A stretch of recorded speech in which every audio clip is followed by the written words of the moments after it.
Oh hello, welcome to another video. In today's video we're discussing the news which has just gone up on the Warcom website. They've revealed a new operative that's coming in the kill team Into the Dark Box.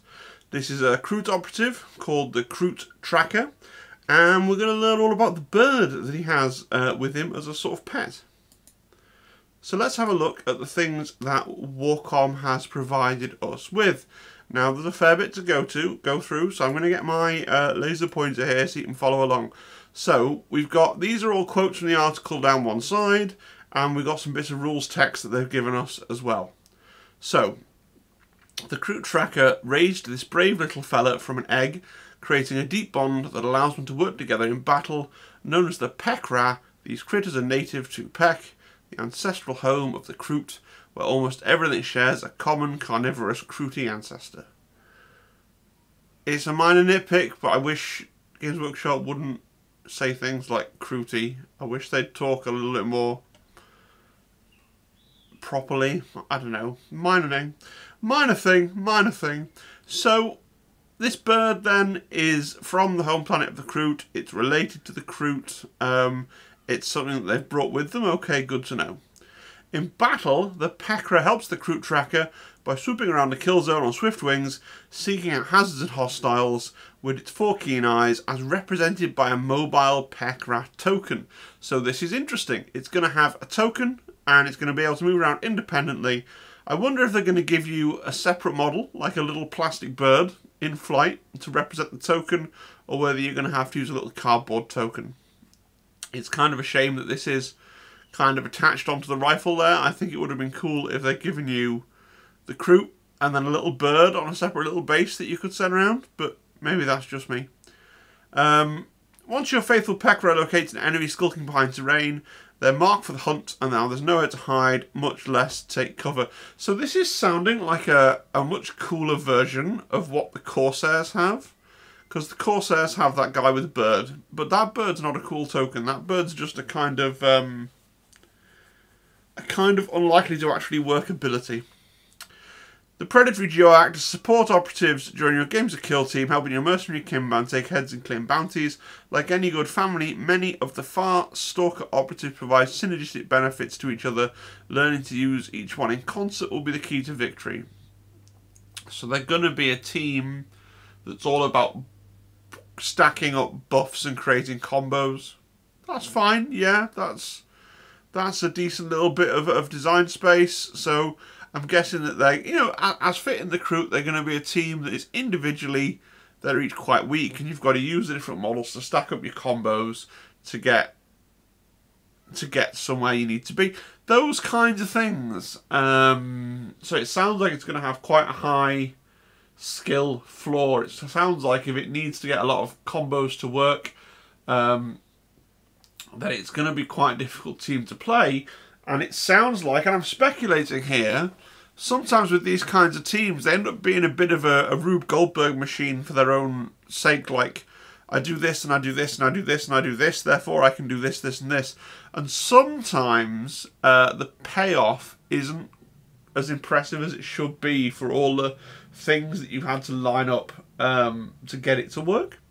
And so I'm a little bit leery about that idea that it's got lots of, like, it sounds cool having lots of synergies, but if you think about Games Workshop games in the past, sometimes when you're required to get a lot of these combos to make something work, that team ends up, not only it should be difficult to master, but when you can pull it off, it should make you more powerful than a more straightforward team, right? So that you're rewarded for being able to do the complicated set of combos. In reality, what it often ends up being is more or less as powerful as other teams that can achieve the same thing more simply, but with lots and lots of moving parts that are easy for your opponent to disrupt, hence why I call it a Rube Goldberg machine. Now that's a bit negative, okay, but that is my first take from reading through the text they've given us. But that aside, that speculation about what the team's going to be like, the actual abilities we've got here look really good. So let's go through them. Pekra. The first time the operative is activated during the battle, place your Pekra token within red horizontally and any distance vertically of this operative. That's pretty cool. That is, I don't know how it's going to work with Into the Dark when you're in corridors, but if we think about standard kill team, you know, Octarius type tables, which I imagine people aren't just going to stop playing, right? I imagine there's going to be a lot of people that want to take the Kroot and go, right, let's play on a standard kill team board. Each time the operative is activated, so that vertical distance is pretty cool. Each time it's activated, you can move it up to red horizontally and any distance vertically. If the operative is incapacitated and removed from the kill zone, remove your Pekra token. So this thing has a move of red horizontally, and it effectively has fly. It can move any distance vertically. That's cool. And then, for 1 AP, mark for the hunt. Select one enemy operative until the end of the turning point while that enemy operative is within red horizontally and any distance vertically of your Pekra token. It's marked for the hunt until the end of the turning point each time a friendly Farstalker Kinman operative within red horizontally and vertically of the Pekra token makes a shooting attack against an enemy operative marked for the hunt. The enemy operative can't use light terrain as cover for the shooting attack. The operative cannot perform this action while within red of the enemy operative. Okay. So first of all, yeah, I'm pretty sure that the Corsairs wish their bird did this. You've got a token. The token, as far as I can tell, is invulnerable. So there's no shooting down the Pekra as it's flying around trying to spot your guys. As long as you keep the Stalker here hidden out of the way, safe, you've got this invulnerable bird that you're flying around. It's only got a move of red. Okay, but that's the same as 3 circle. So it's got a standard move. It can't dash. Okay, fine. And this moving the bird isn't an action. So you move it when you activate him, but he still does his things. You can move the bird presumably each time it's activated. So presumably you do it at the start of the activation. You activate, move the bird, and then do your 2 activations. That makes sense. And then you select an enemy operative until the end of the turning point while that enemy operative is within red horizontally and any distance vertically of the Pekra token. Right, so this is a strategic ploy, I assume, right? So you're going to have to telegraph your move, your move slightly. You're going to put it out on somebody, aren't you? And then you're going to have to move your bird into the relevant place so that you're able to do to qualify for the action. I think that's, I stupidly didn't copy that. Yeah, it just says on the website here, it just says once your faithful Pekra locates an enemy skulking behind terrain, they're marked for the hunt, and now there's nowhere to hide, much less take cover. So that could be a ability on the Kroot Tracker's card. Just the way it's phrased makes me think it's going to be a tactical or a strategic. It's going to be a ploy. Because you select the enemy operative until the end of the turning point. So you select the operative until the end of the turning point while that enemy operative is within red horizontally and river. So you can select the enemy operative, if you see what I mean, before, without it necessarily being valid. So you say, I'm going to try and spot this one with my bird. Haven't activated my bird yet. And you can do some, I don't know whether that's positive or negative. On the one hand, you have to telegraph what you're going to try and do. And on the other hand, you've got the psychological gameplay of, well, you know my bird's coming for this guy. So you're going to move him somewhere into a suboptimal position where the bird's not going to get to him. I don't know. The article is unclear as to whether this is a ploy or it's an ability on the Kroot Tracker's card. It's presented in this little box as if it's a ploy, you know, with the title here. But copy and paste exists, and they could have taken the rule off the card and put it out in a different format.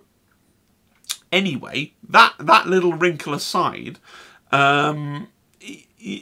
if your bird is within red horizontally of the token against the model that you've nominated, then it's marked for the hunt.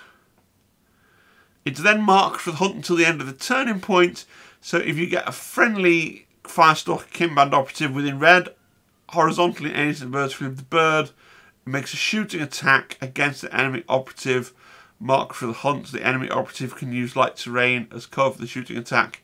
The operative cannot perform the action within red of an enemy operative. Oh, hang on. So, if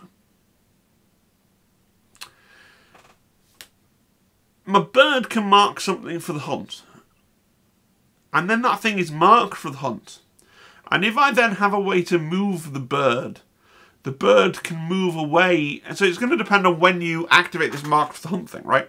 If it's a ploy, and maybe you've stopped someone else near the bird, then I turn on the ploy.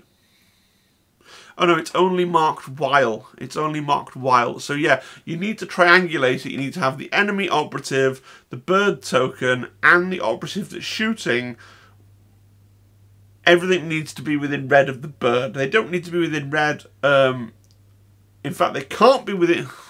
They can't be within red of each other. The operative cannot perform the action within red of an enemy operative.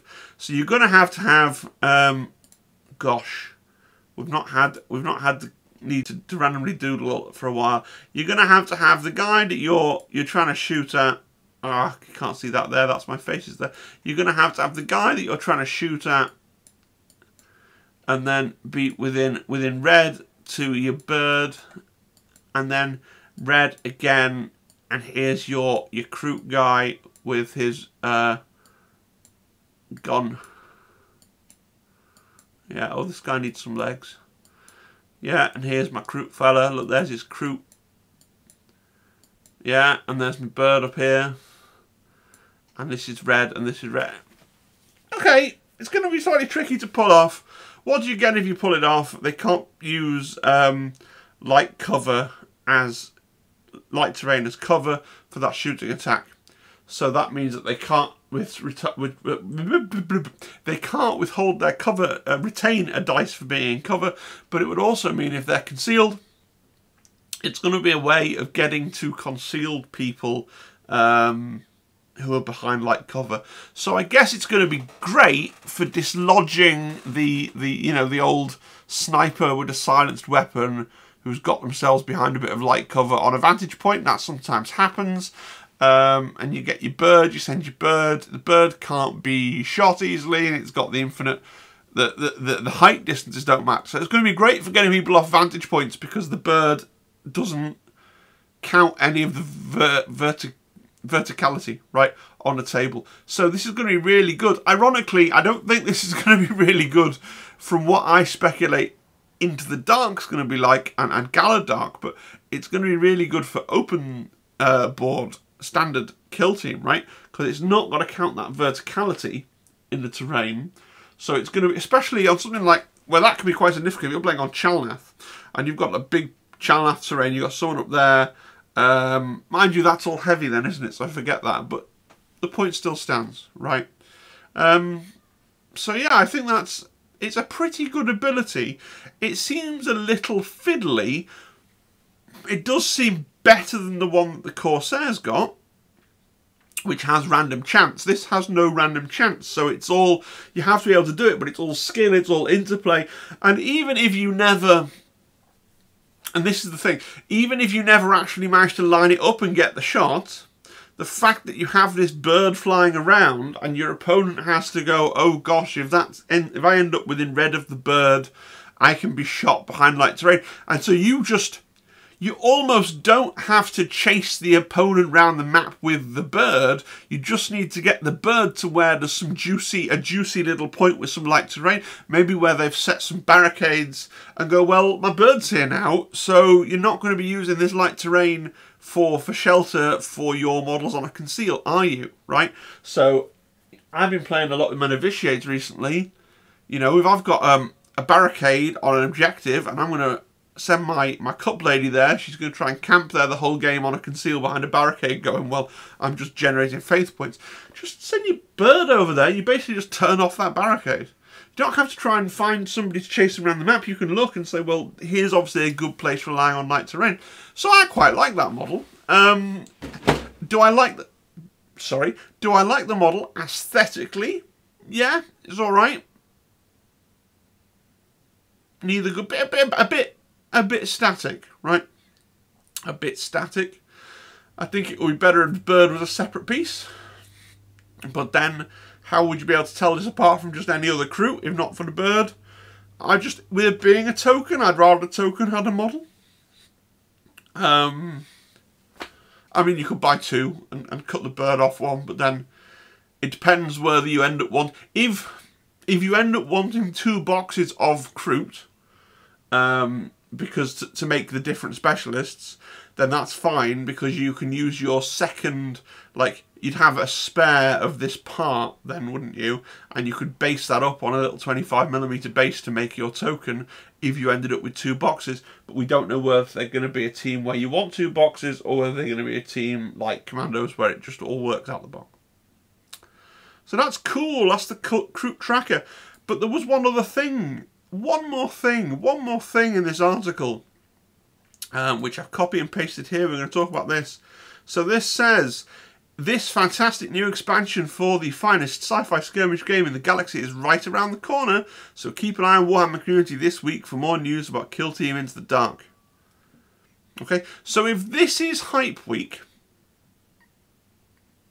they're going to bombard us with more articles this week, right? So if this is Hype Week, does that mean that it'll be in the Sunday preview on the 7th of August?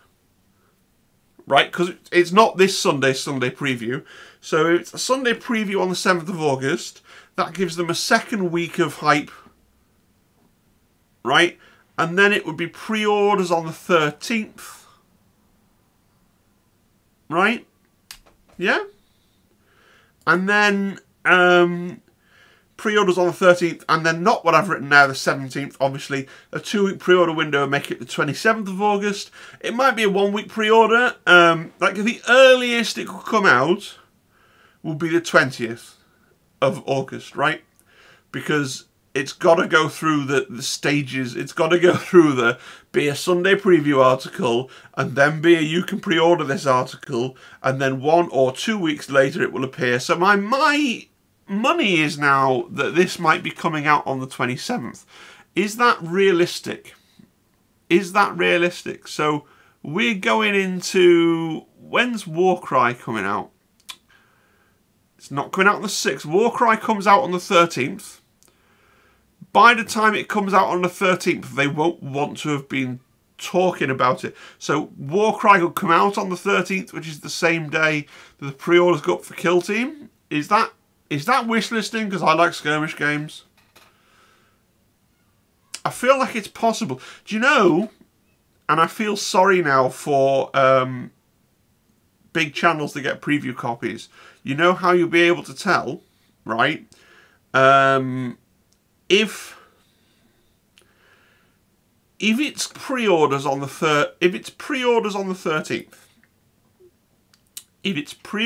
13th, then what that means is you roll your crits and your glass half deads of the world who get their preview copies from GW, and other people that get preview copies from GW, but those are the two that you've probably heard of. If it's coming out, if pre-orders are on the 13th, then the 13th is when they would be able to make Man Reads Book type. You know, they'll be able to make their YouTube videos where they basically go through the entire thing. Because their embargo date is almost always the date that the pre-orders go live, which is why you got all the Warcry videos Saturday just gone, because that's when the pre-orders went live for Warcry. Right? So we always have this awkward week where we know it's coming because we've had the Sunday article, and then Games Workshop gets their exclusive week of hype. This is getting too much like inside stuff, but it's interesting to me. If you're still watching, good for you. Consider subscribing and liking and all that stuff. So, yeah, we'll know if it's coming out for pre-order on the 13th, because they generally try and send it out to their approved content creators with a 2-week window, I believe. So, what that means is, if you don't see a lot of videos or a lot of speculation about Into the Dark from those channels that genuinely, basically, the Crits and the Glasses of the world are going to get into this 2-week period where I can speculate about stuff because I don't know what the answer is. But they can't speculate anymore because it wouldn't be speculation. It will be breaking an NDA because they've got the thing in front of them. So I guess you could try and compartmentalise if you really wanted to be zen about it. So I think, just watch the big YouTube channels. I think it might be pre-orders on the 13th. I think it's going to be a 2-week pre-order window. I think it's going to be coming out for sale on the 27th. Which would be, what? That's the last weekend of the summer holidays here in the UK, which makes a lot of sense. Well, I have to go back on the 1st of September. Some schools won't go back until the 5th. Yeah, makes a lot of sense. So I think we might be getting this pretty soon. Pretty soon. It could be that I'm a week out and the release date is the 3rd. I reckon, I reckon it's going to be the 27th. Right, good. There's going to be a hobby stream tomorrow. If you're still watching, then I assume you're one of the 6 people that tuned in for the hobby streams. I'm painting like a zombie dragon, I think, because funny story, I painted all the Morocco terrain, and today's video was going to be look at my painted Morocco terrain, and I literally had the PowerPoint open, and I had OBS open, and I was procrastinating, and then I saw this video, and I'm like, oh, well, that's going to be tomorrow's video. No, well, no, not tomorrow's video, I'm streaming tomorrow, so you don't, unless they drop some more news, you don't get a video tomorrow, because you get a stream, but it's going to be Wednesday's video now. But yeah. So, Kroot with a bird, and we think we know when the release date is. Well, I think I know when the release date is. I hope that you enjoyed the video. I kind of started rambling to myself at the end there, but good. Have a great day, whatever it is that you're doing. Lovely weather here in the UK, so have a fantastic day, and I'll see you again tomorrow if you join the live stream. Bye.